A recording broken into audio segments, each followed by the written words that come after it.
Hello everyone and welcome back to the channel. Thanks for taking the time to watch our latest adventure in Betsy, our VW campervan. In this video we're taking you with us on an unforgettable road trip through the Scottish Highlands and the stunning Isle of Skye. Our journey began at 12:30 on Tuesday afternoon as we left Eastchurch and pointed Betsy north towards Scotland. Our first destination was Doris Beach on the shores of Loch Ness. A journey of around 625 miles from home.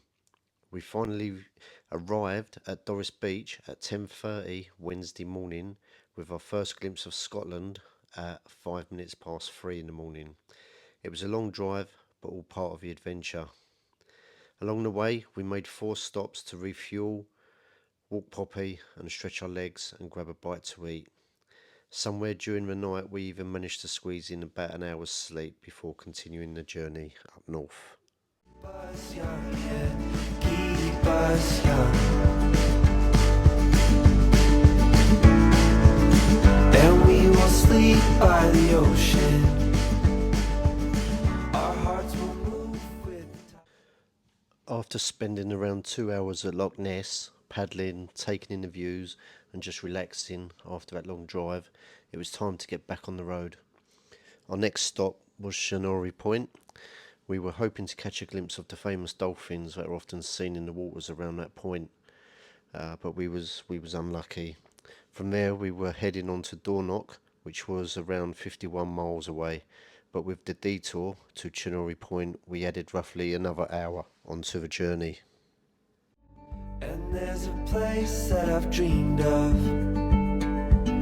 where I can free my mind. I hear the sounds of the season, and these memories will stay with me.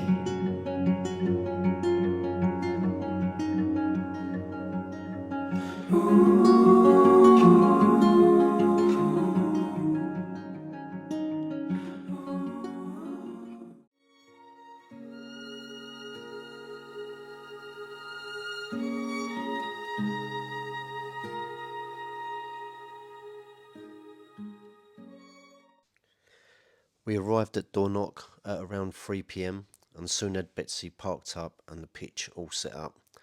After a long journey, it was time for some food, so I cooked Lynn some spicy chicken with vegetables and I cooked myself a firecracker chicken. Once we'd eaten and had a bit of time to relax, we headed down to the beach, which was only about a 5-minute walk from our pitch.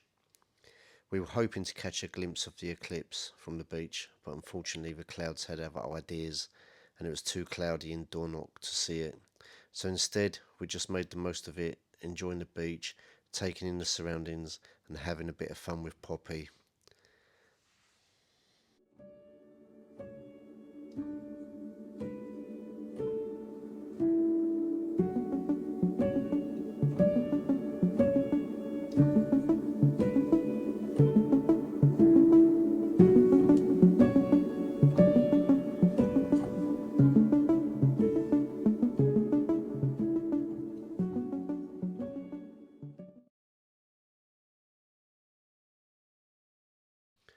The next morning I cooked us a good old fry up and we just took our time chilling out and enjoying the morning.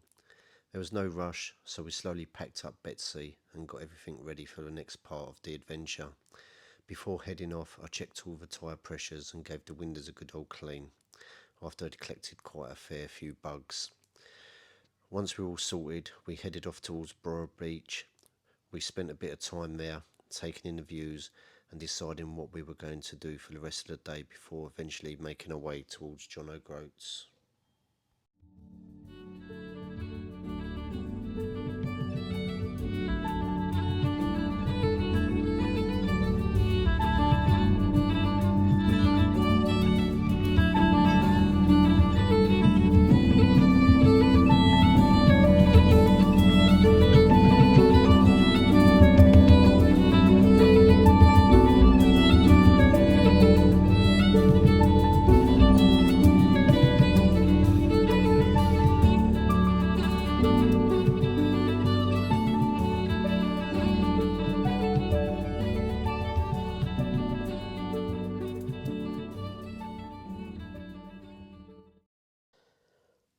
While heading towards our next campsite at John O'Groats, we decided to make a little detour and visit Castle Sinclair, and we're so glad we did.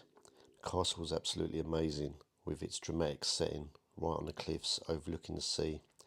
It's one of those places that you could easily just drive past, but stopping to explore it turned out to be one of the highlights of the trip.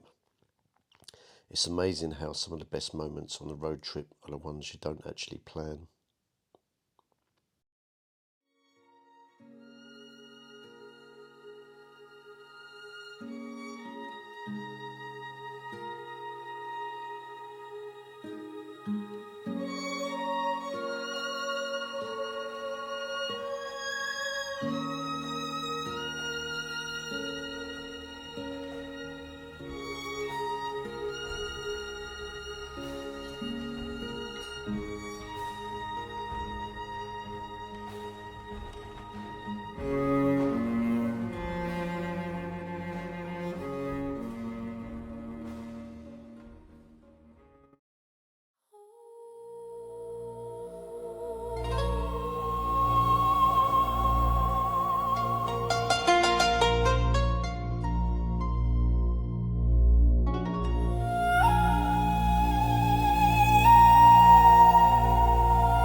Once we arrived at John O'Groats, we didn't head straight to the campsite.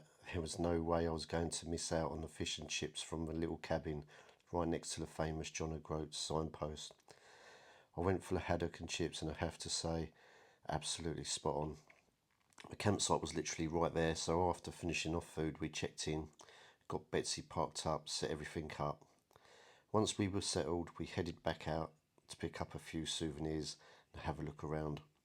We then made our way to the pub, where we ended up staying for a good few hours. We got chatting to loads of people about their journeys and where they had travelled from.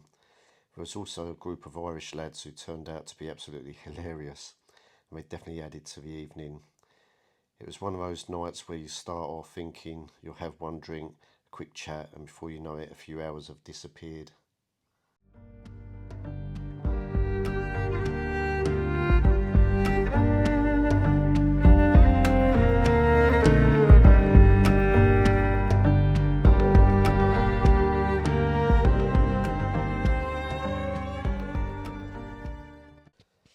The next morning, we headed out to Puffin Farm Shop to pick up some fresh eggs and some local honey.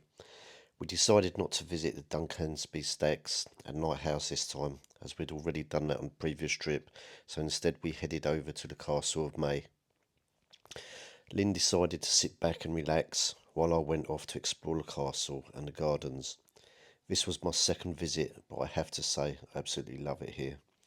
There's just something about the Castle of May and its surroundings that makes it a really enjoyable place to visit. Even though I'd been before, I was more than happy to have another look around and take in the history, the gardens, and the amazing setting.